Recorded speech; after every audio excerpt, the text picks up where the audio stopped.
Hello, everybody. Welcome to another edition of Tuesdays with Story. My name is Daniel Parker, and of course, you might notice this week I'm not on camera. That's because I'm in the process of moving, and the normal area where I do the podcast from is just covered with boxes.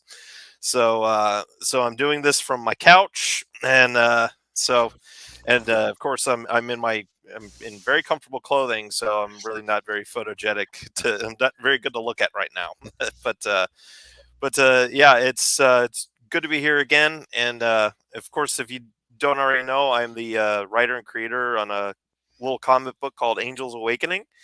Of course the campaign is done. It's Oh, yeah, but unfortunately, I haven't gotten any new news yet on the printing. It's still in the process of being printed. Obviously, that paper shortage is a real thing, uh, uh, amongst a lot of other shortages that are around right now. But such is life. But I promise I will keep everybody up to date on that front. And joining me, as always, is my partner in crime here. hello everyone. This is Darth Bobcat, having too much fun as always. uh, uh, Darth Bobcat, aka DB Fastbinder, the author of the Confessions of the MAGPIE Wizard series and Second Contact, a Checkpoint Alpha story.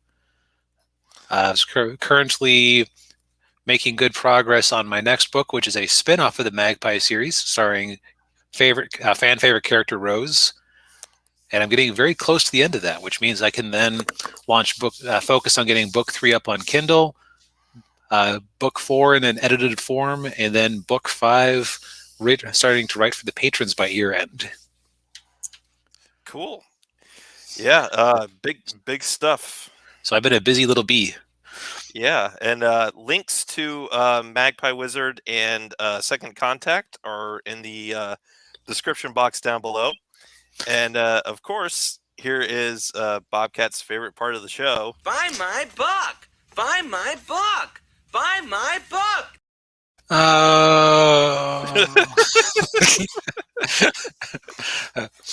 Also, if you've been enjoying yourself, please like, subscribe, hit the bell notification, and buy 5 copies of Magpie Wizard in that order. Yes, indeed. But seriously, anything you can do to help. If you're enjoying yourself, share us with your friends. Give us a little bit of love with the like button. Anything to make the algorithm senpai notice us. Yes, because yeah, I would like to I would like to get this channel to 100 subscribers by the end of the year. So yeah, any little bit of any love from anybody will help. Will be of great help. And I'm apologize if I'm kind of having a hard time talking. I've been packing all day and I'm really tired. And remember, for less than a penny a day, it costs nothing to subscribe, you lazy jerks. Come on, do it. Exactly. Yeah, it's free. All right. So for this video, we're going to be talking about a trend that Bobcat and I have been seeing in comic books, in movies, and just in general, is this having main characters who are, lack of a better term, a better description, emo, just mopey, and just doesn't care about anything, and it's generally unlikable. Yep, they failed at some point and they're wallowing in their failure, and they need somebody else to show up and save them from themselves. Exactly. And it's just some recent examples. I think Bobcat, you had one, was Hawkeye. Yep. So before we get into specific examples, let's kind of define our terms a little bit here. Okay. Yeah. So we're not saying that it's wrong to have a story that is sad. Right. We're not saying that it's wrong to have a story where a main character struggles with, say, something awful happening to them and them having to overcome it emotionally. Right. If anything, classic adventure fiction is the main characters can kind of come off as a little bit too emotionless. Like, for example, in Star Wars Episode 4, if you think about it, Luke's parents were charged skeletons in front of him Yeah. a few hours before he went to Mos Eisley. Like, man, that boy's got just that boy's just got a like. That boy's just ice cold sometimes. Yeah, he can be. Yeah, I guess his it was his aunt and uncle didn't really mean anything to him. And he sat over Obi-Wan for a little bit. Now part of it is that in an adventure story, you do kind of have to keep the pace going. Mm-hmm. And it's also different writing styles. Like I would say that in the 60s and 70s, you never ever wallowed on things that maybe you should have wallowed on a little bit, or at least more rarely. Right. And it also just depends on the type of story you're doing. So again, we're not saying, oh, every main character should be like Luke and just get over things immediately.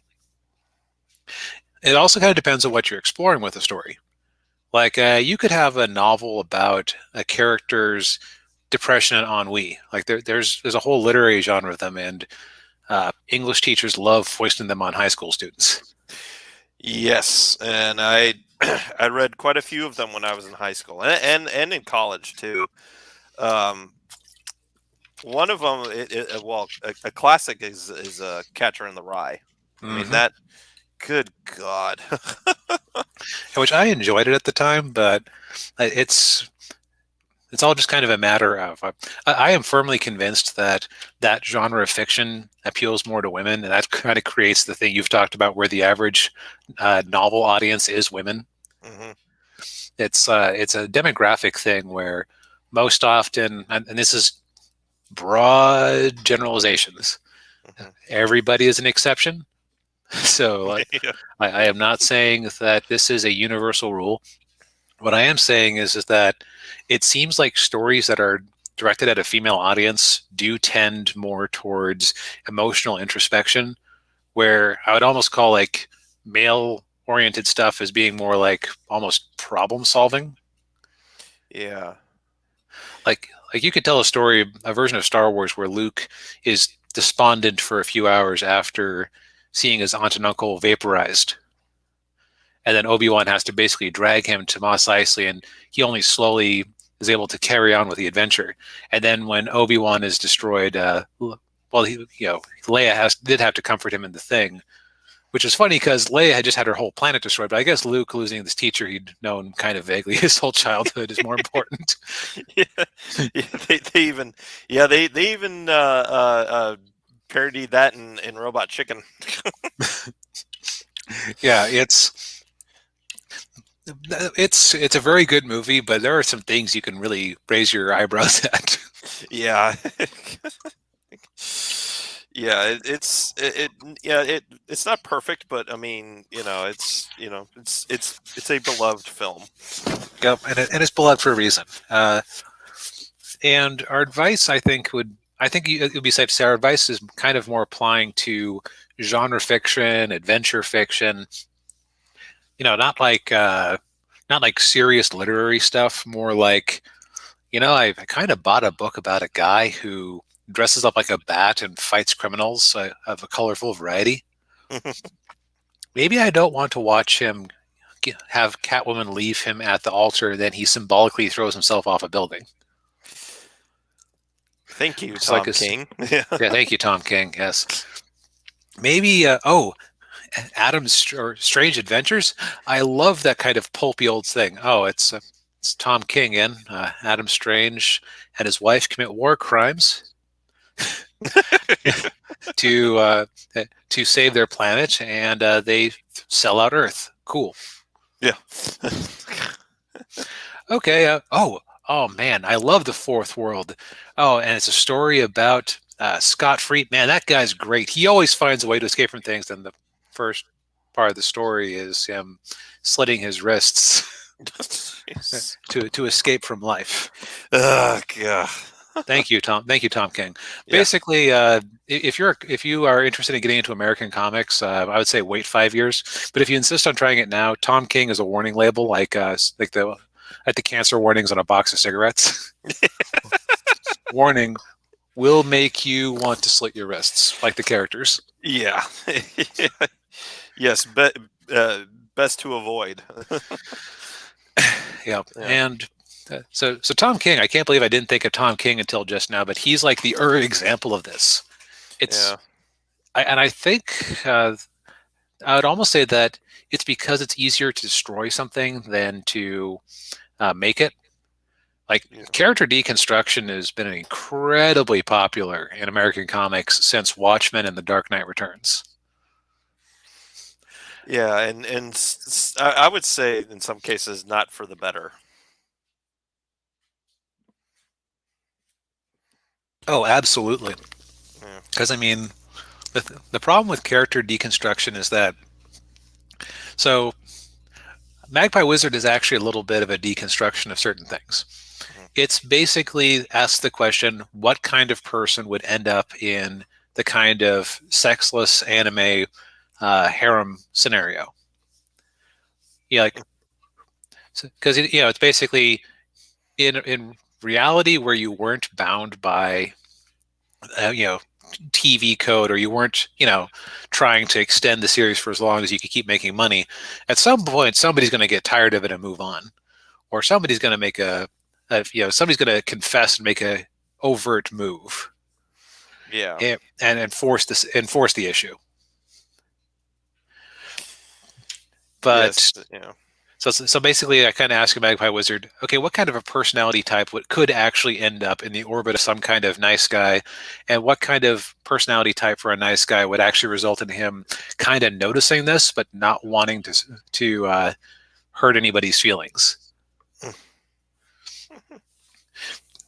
I would call that like good deconstruction, because you're it's not like saying this parody or this genre is stupid. It's more like, I wonder what you could do with that hasn't been done before. Mm-hmm. On the other hand, and I'm going to go ahead and take control of the screen for a moment here. Sure. Let's see here. Da-da-da. On the other hand, you have Matt Fraction's Hawkeye. Our hero, ladies and gentlemen,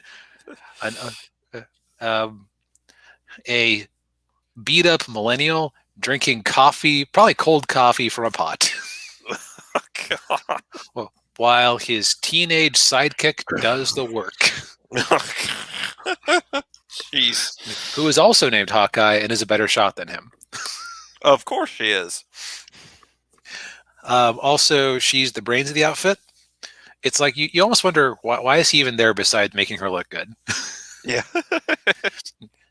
Because basically what Matt Fraction did with the writer Matt Fraction did with this character is at some point in the 2010s, I want to say, where this interpretation of the character got started was like 2013 or so. I remember reading some of these comics and not quite understanding why they were supposed to be good. Mm-hmm. He basically is like an avatar of failure. Like they kind of hinted at like a sort of a romance with Kate Bishop, Hawkeye there, and like she kind of liked him, and he was fighting crime, but always kind of barely ahead of things. Kind of very much like it's like if you had kind of an immature character like Star-Lord in Guardians of the Galaxy, if the script did not like him. Like you might say, wait, Star-Lord was often kind of the punchline of a lot of moments. Yeah, but he usually got to do something cool. He usually was able to make something happen. Yeah. Well, he did get the orb from from wherever it was. I can't remember the name of the planet. Yeah, he successfully got in there, fought off he in the opening scene. Yeah. Yeah. And he saves Gamora. Mm-hmm. Yeah. Right, and like this Hawkeye would have some successes, but like at the end of the first volume, I forget why exactly, because it's been 10 years since I read it, and hell no am I going to reread this. depressing nonsense. But I remember like rage quitting it at the end of the first trade paperback that I got because he Kate Bishop stormed off and left him because he was so useless. And he did something that was really awful. I can't remember what it was. Oh, And I'm going to remind you that this is a character who was a member of the circus, had been an Avenger with various identities and superpowers at different points since the 1960s, has led teams, was married to Mockingbird for many years, although she did eventually end up divorcing him. At one point, his hearing got horribly damaged, and he had to wear special like hearing aids to be able to hear. So this is a character who's gone through a lot of things and had a lot of grit and personality. Mm-hmm. Not like an A-list character, but he had things going for him. Matt Fraction's interpretation basically turned him into like an underemployed millennial who is a step above living with his parents. Well, I was just thinking, looking at him on these panels, he looks like a surfer bum.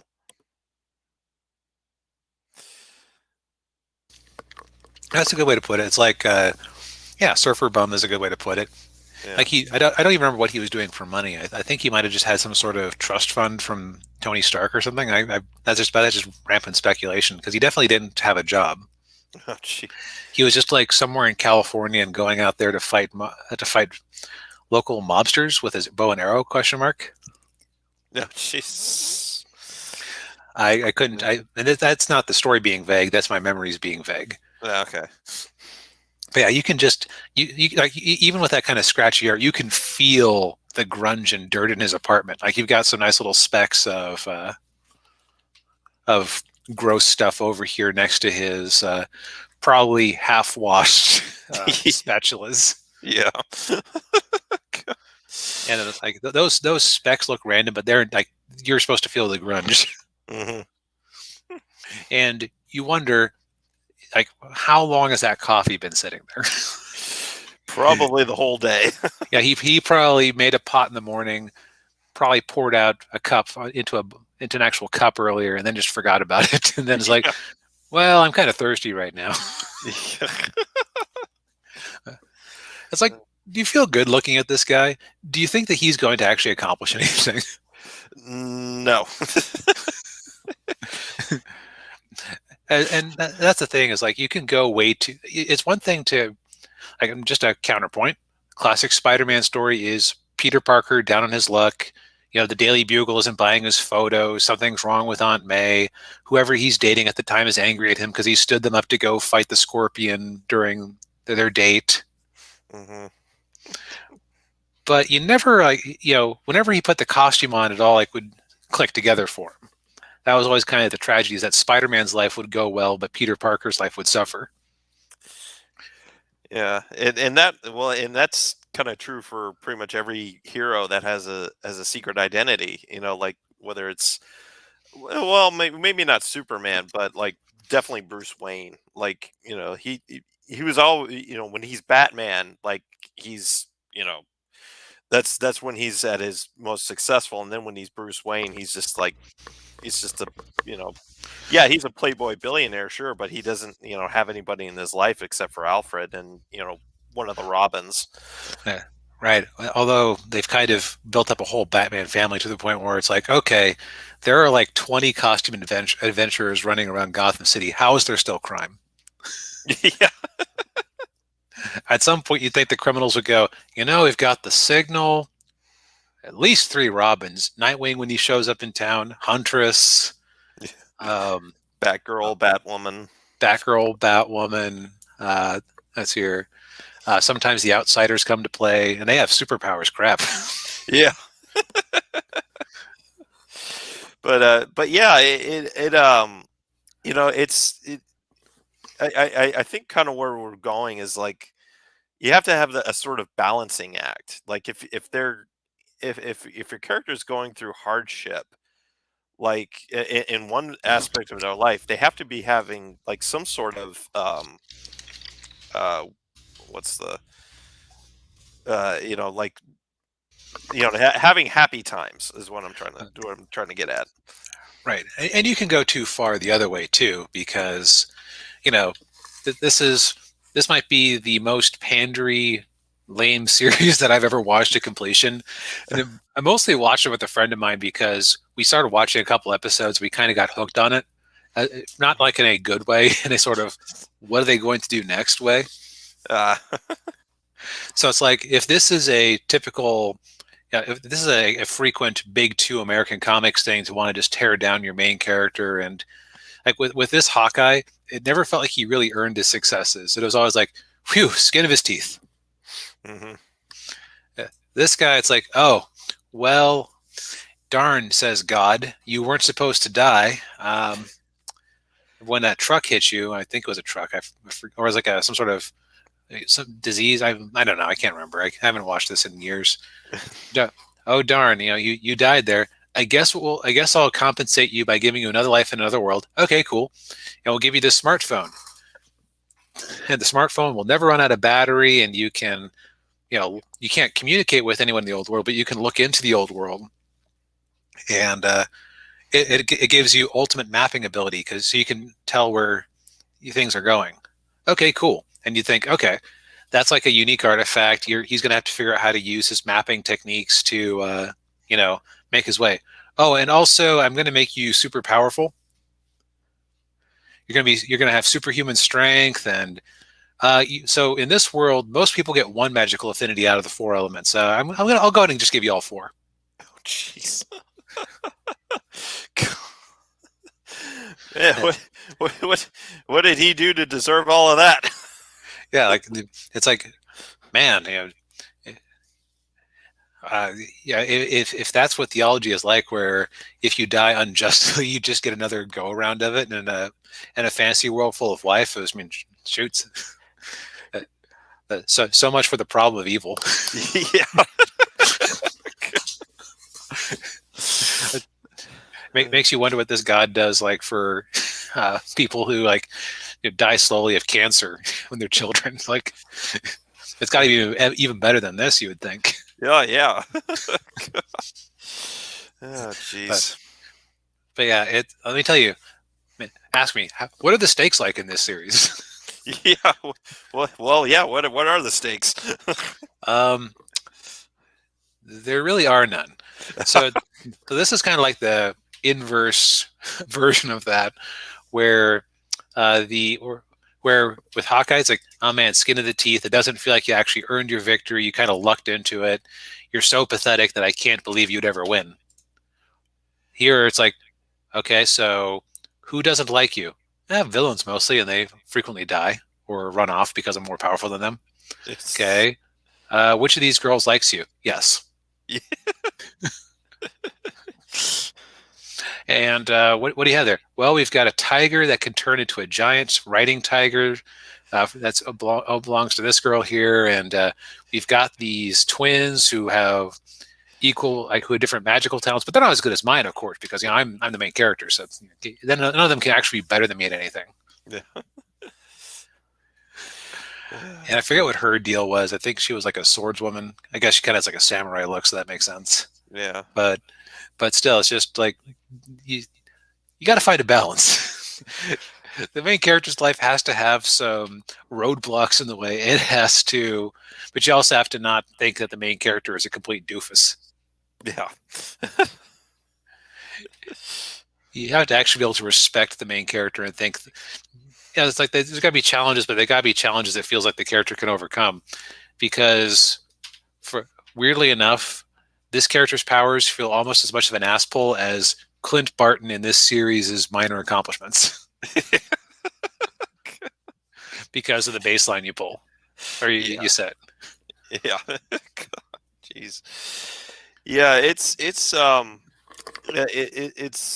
just when, and this is just my own personal opinion or my own personal taste, but yeah, I much prefer a hero or a main character that I want to be able to go along with them in their on their journey in their go fight their struggles with them, even though I'm not fighting the struggles with them literally. I'm with them, witnessing it, and also just but in order to do that, I have to like them. I have to be understanding of them, warts and all.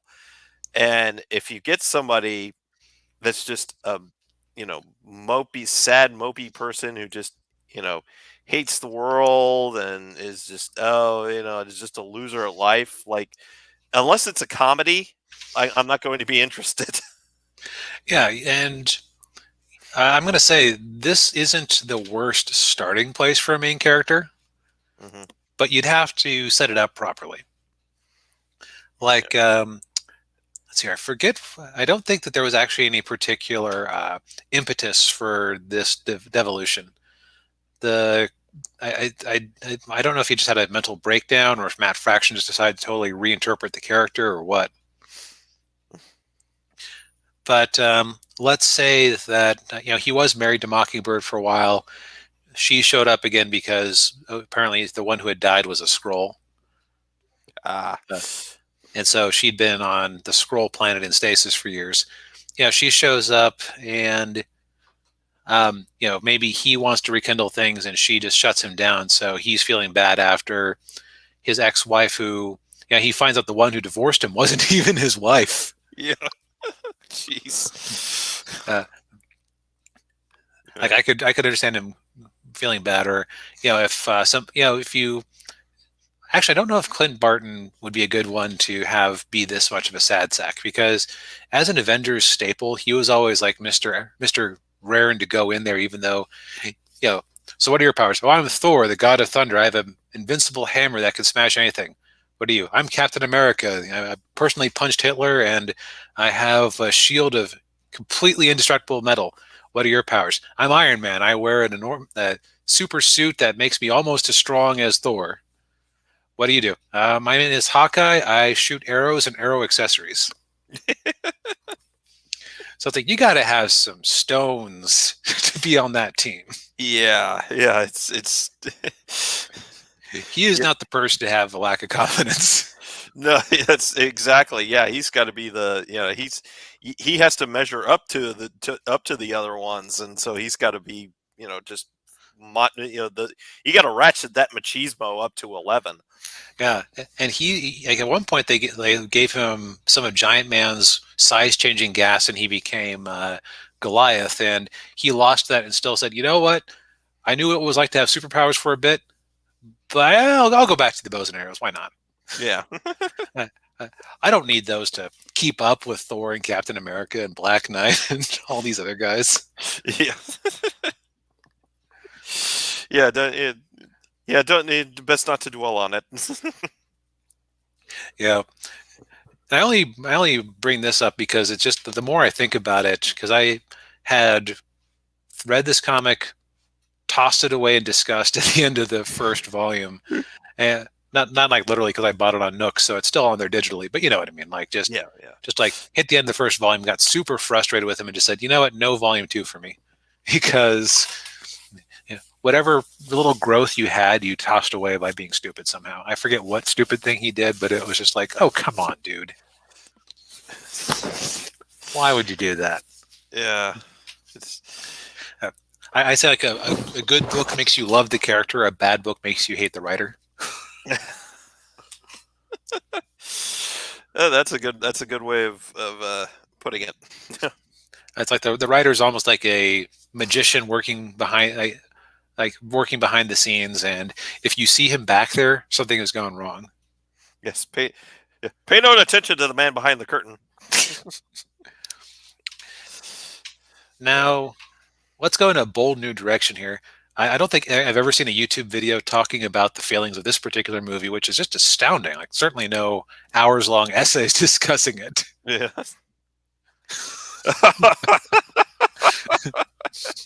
Yes, no one has ever talked about this movie on the internet, ever.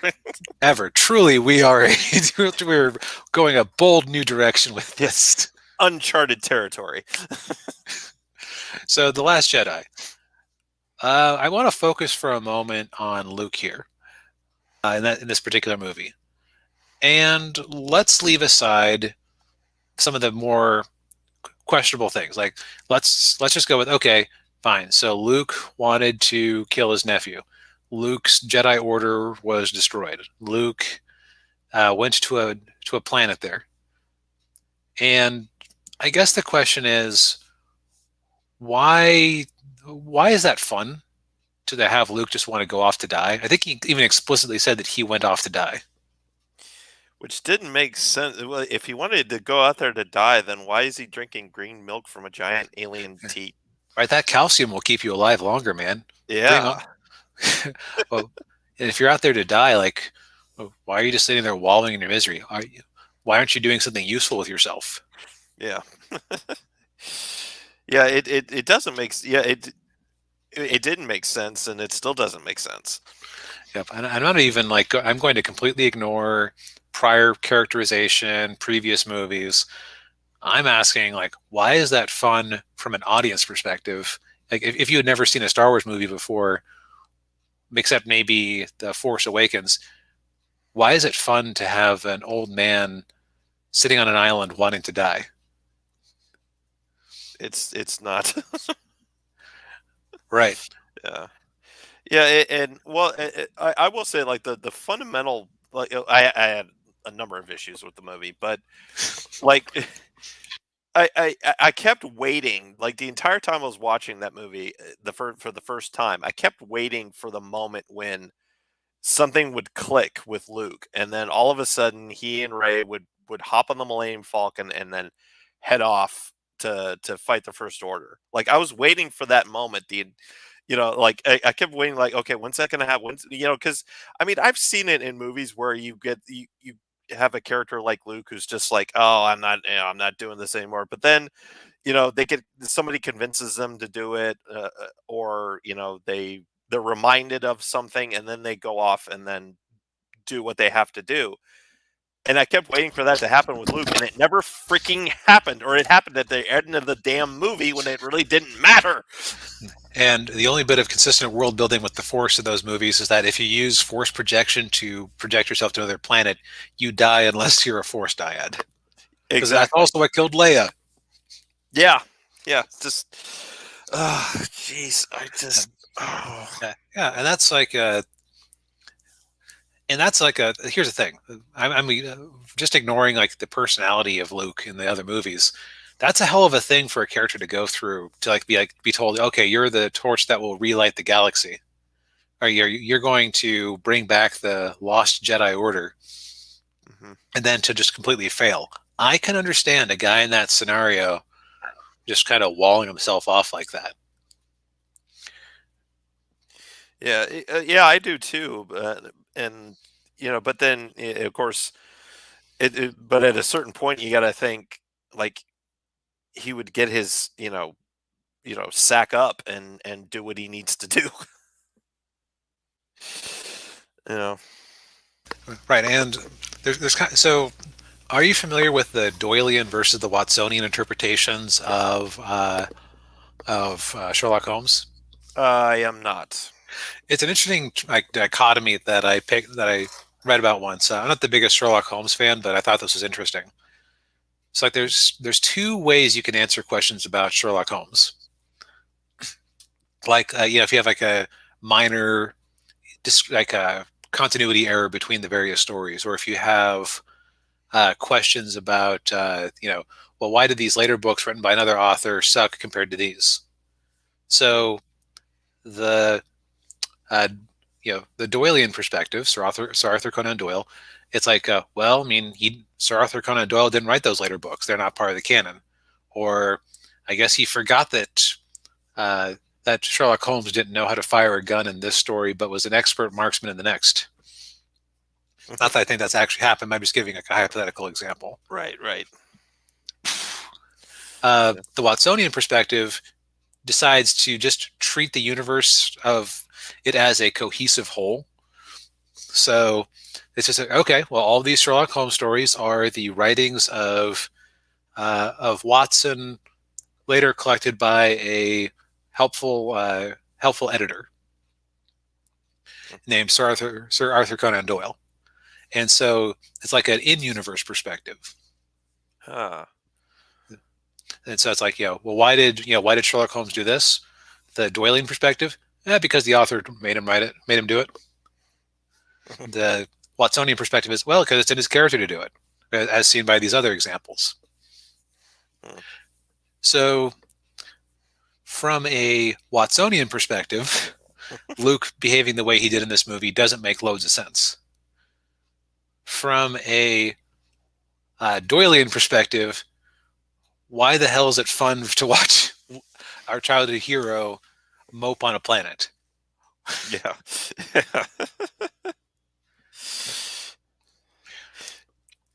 Like if he was going to be moping on a planet, he could be doing something. Like, that Obi-Wan Kenobi was communing with the Force and doing useful things while he was watching over Luke. Plus, he had the mission of watching over Luke, so he couldn't go out and do anything too overt. Right. Although, what do you want to bet that the new Disney Plus series is going to make you wonder, man, that's a really nice exile he was in there, where he could leave the planet multiple times and have encounters with Anakin and yeah, which wouldn't make any sense at all. But it's Disney, right? But it's also like, as the reader or the viewer, maybe you're going through hard times. 2017. Actually, yeah, I think Last Jedi came out in 2017. That sounds right. Yeah. So 2017. Maybe you're unhappy because politics wasn't going your way, or maybe you're unhappy because you can't get a job, but you know what? Maybe life isn't going the way you want it. But you know what? Maybe I should go watch this movie that's designed to fill me with hope and make me think that things can be better. I feel like The Empire Strikes Back is not the happiest movie in the world, but the way that movie ends, Han is still out there. Luke is recovering. You see him get his hand back. You see there are still rebel ships. There's like a seed for what you could do next. Yeah, unlike The Last Jedi, where like all their ships and everything get blown up, and there are only like a handful of resistance fighters left on the Millennium Falcon. Yeah, enough to fit on a small snub freighter. Yeah. That's your entire rebel movement. Yep. But yet somehow they got more ships and more people in the time. Well, because somebody who actually believed in fun took over the last movie in the series. Yeah. Say what you will about J. Abrams, he is biased towards fun. Yeah. I would agree there. Yeah. In fact, I think if we said that to what, as a writer, you're biased towards fun, you'd be like, yes, what of it? Yeah, obviously. Yeah. Which there's nothing wrong with that. Absolutely not. Yeah. In fact, for genre fiction, that's the proper bias to have. You don't want, like, you can have characters go through awful things, but you kind of want to have that feeling that, oh man, actually, you know what? The ending of The Last Jedi is like the equivalent of Hawkeye here, because it's like, oh man, it's end of the Empire Strikes Back. Oh man, I wonder what those rebels are going to do next. End of The Last Jedi. Man, even if they succeed, that's going to be such an ass pull. Yeah. Because there is nothing left. Yeah. Geez. Well, yeah, and the other part of it too was when they got to the salt planet, and they send out the distress signal for the others and the other resistance fighters, and nobody comes to help them. It's like, oh, come on, man. Right. It's like, okay, so the galaxy is cool with the First Order winning. And never mind that they lost their planet-busting weapon from the last movie. Yeah. So the way I heard it described in a video once was, imagine that North Korea blew up all of its neighbors with nuclear weapons, but then a surgical team from the United Nations destroyed their entire nuclear stockpile in one go. Well, what do you think would be the next thing that would happen? Do you think the countries of the world would surrender to North Korea? Probably not. With no nuclear stockpile left? No. No, they would not. No, you would have the U.S., China, and Russia agreeing on something, getting in there and kicking the bums out before they did it again. Yeah, exactly. Man. It's a similar situation with the sequel trilogy, which again we're getting into a different weeds, but it's basically like, why would you feel good about that movie? Yeah. Well, why does Luke have to just be a useless lump sitting on a rock somewhere waiting to die? Yeah. And why should I care about some kid who can pull the broomstick with the force? Yeah. Like Yeah. we never saw the kid again. Like what was the point of seeing Oh God, I thought you were talking about Rey for a second there because she No, had her fighting stick. No, you're right. yeah, Oh, the little kid at the end, yeah, right at the end of the movie. Like, it's oh, yeah, it's like, yeah, Luke's supposedly inspiring death. I'll be the spark. So what? So somebody pointed out. Well, the only people who saw what happened were a bunch of stormtroopers and the 30 members of the resistance who were left. So it's like, uh, so so what happened? Well, said the stormtrooper who's back on the ship, um, you know, getting taking a shower after the mission. It was the weirdest thing. Kylo Ren got really really angry, and he started attacking like an old man with a lightsaber, and he just couldn't hit him once. And then yeah, yeah, that old man faded away. yeah.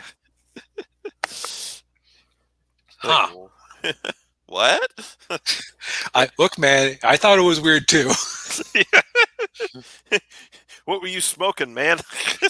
I don't know. Maybe the salt was doing things to my eyes. Yeah. Oh man. Yeah, we could spend hours picking this movie apart. People have. And people already yeah. Well, yeah. What can be said about this movie that hasn't already been said? Yeah, we're just using it as a prime example of the tendency towards mopey, deconstructive heroes, and stop it. Get help. Yes, exactly. Well, and well, I just thought of another one. Brian Michael Bendis' Superman. Oh God. Talk about mopey and just depressing. Like, good God. Yeah, and a blabbermouth. There's a panel I saw once, like, where there's a splash page on the first page of the comic, where let's see here. I'm gonna go ahead. I have never been able to find it again, but Yeah, it's just nothing but lettering, right? so I'm going to go ahead and show you my lack of artistic skills. So let's pretend that this hastily drawn mouse image is Superman. Just go ahead and give him the S. And he's standing like this.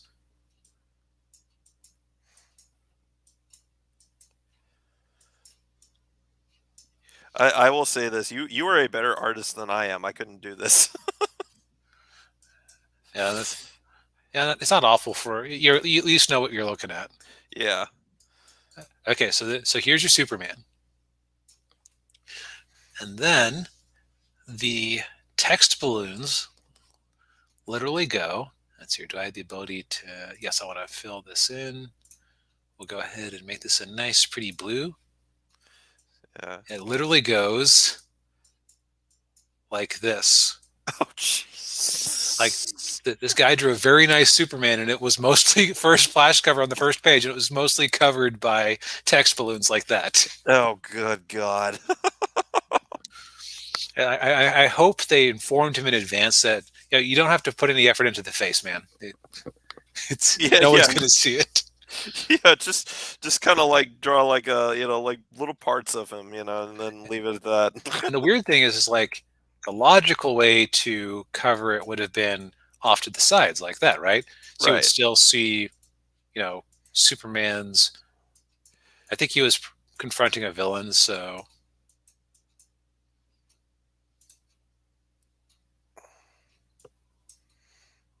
So yeah, you would have gotten to see him looking kind of angry like that. Yeah. But no, it's like But yeah, but getting back to the mopiness, this is less. This isn't the Bendis stream. Yes, exactly. um, but yeah, like oh, my son got taken away by my evil father. I let it happen. My wife is back, but she's from after something, but she doesn't want to see me. Boo hoo. Oh, jeez. Yeah, it's yeah, like we were saying, like deconstruction, like is sometimes is not a good thing. No, in fact, at this point, it's an overdone trope, and you're better off just subverting expectations by not trying to subvert expectations. And I think what happened is that at some point around 20 to 30 years ago, somewhere in the 80s or 90s, and it just has ramped up over time, is that there was so adventure stories typically, that the main character is going to win, unless it's the last episode of the show. Then you have a chance of the main character dying. But they'll die like heroically, saving the day. Yes. And but in what am I trying to say? Yeah, and it's never really, unless you're telling like coming at it from a tragic standpoint. Yeah, you probably don't want to. Don't want the hero dying in a don't want them going out. Don't want them going out like a punk. Right. And I'm sorry, I don't know where I was going with that. No, that's a fair point. Yeah. But like typically for adventure fiction, it's like the way it plays like, oh man, that villain always ties that poor woman to the train tracks, but the hero always catches her in time. Or oh man, Lois Lane fell out of a building and Superman always catches her. How boring. Never mind that's kind of like the kind of cool, like you want some like little thrills, but like oh, it's a thrill of danger, but Superman will save the day. But it's like they started going. Some writers started going, well, what if I wrote a story where the train ran over the woman and the hero had to deal with that? It kind of goes back to Gwen Stacy in American comics, at least, where Spider-Man failed to save her from the Green Goblin. Right. But that was like, oh man, this is such a huge trick. That was an amazing magic trick that we can't just repeat endlessly. And yeah, or in the the case of Kyle Rayner, hey Kyle, go to the fridge and get me a soda. Yeah, and then there was his chopped up girlfriend in the refrigerator, which is just such an edgelord thing to do. Like, yeah, like 90s comics were not perfect, no matter what anybody tries to tell you. Yeah. There was some weird stuff going on. Yeah. It's like if the modern tendency is towards mopey main characters, the tendency in them was to have the main characters just constantly deluged in tragedy. Right. Yeah. And and so much tragedy that would probably make any sane person, a little self-deletion, Yeah, they would snap. Yeah, exactly. In fact, for a while, Spider-Man did snap. Before the Clone Saga, he was in this mode where Aunt May had died, and Aunt May was dying or had died, and he had thought his parents had come back, but they were robots made by the chameleon somehow. And he snaps and was like, no, just the spider, not the man. And he just abandoned his Peter Parker life. Yeah, jeez. And we're coming up on the close, but Yeah. I want to bring up this particular comic here. This is the one that inspired things. This is a little Image comic called Radiant Black. And I'm going to tell you about the main character of Radiant Black. So you might go, okay, so what kind? He gets powers from something else, or from an alien planet. What kind of guy is he? Is he like a everyman who doesn't know what to do with himself, or is he an everyman who, or is he not even an everyman? Is he just like someone who's down on his luck, or is he somebody who has a great life and this thing puts a wrecking ball through it? Those are all like good angles for a superhero, right? Mm-hmm. He is a failed author who moved to Los Angeles to make books, to make novels. Daniel, I'm going to ask you a question. Yes. What is the main city in the United States for the book publishing industry? Well, that would be New York City. Is New York City near Los Angeles? I seem to have taken a blow to the head and my geography skills have slipped. No, they're on the opposite sides of the country. Yes. The only way you could miss the mark more would be if you went to Juneau, Alaska or something. Jeez. Oh man. Yes. Yeah. You move to, if you're a writer, you move to LA to be a screenwriter. Yep. He would have been better off moving to New York, because maybe then he could have done it. Now, is he a failed writer because he wrote a book that he just couldn't sell? No. This loser got an advance on what is called a great short story that he was trying to turn into a novel, but he got years of writer's block, and he developed a huge debt, and he had to move back home with his parents and drive for Uber. Oh, jeez. And the biggest mistake they make is they have us read the book, or they have like 2 pages that are the short story that some literary agent saw as amazing and worthy of development. These 2 pages barely qualify. Now, here's the thing. Like, I understand that they wouldn't write like a whole 10-page short prose story and take up comic book space with it. Yeah. I'm surprised they wrote 2 prose pages and took up space in the comic with it. And they're not very long pages because it's very large text. So we're talking like maybe 500 words at the most. And the writing was so bad that I have like a headcanon that he was a failed or it would have been better if he was a failed screenwriter who was trying to turn his failed screenplay into a novel and didn't know how to do it. And that's why he had writer's block. Well, yeah, and that would make more sense. Yeah. Right, because he had moved to Los Angeles for screenwriting, and novel writing and screenwriting are very different, much like novel writing and comic writing are different. Right.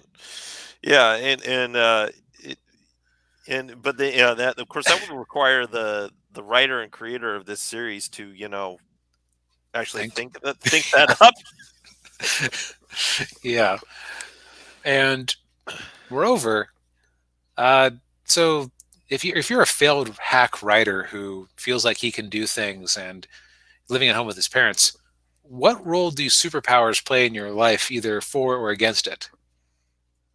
Nothing at all, really. Yeah. I was about to say, like, I can't think of anything.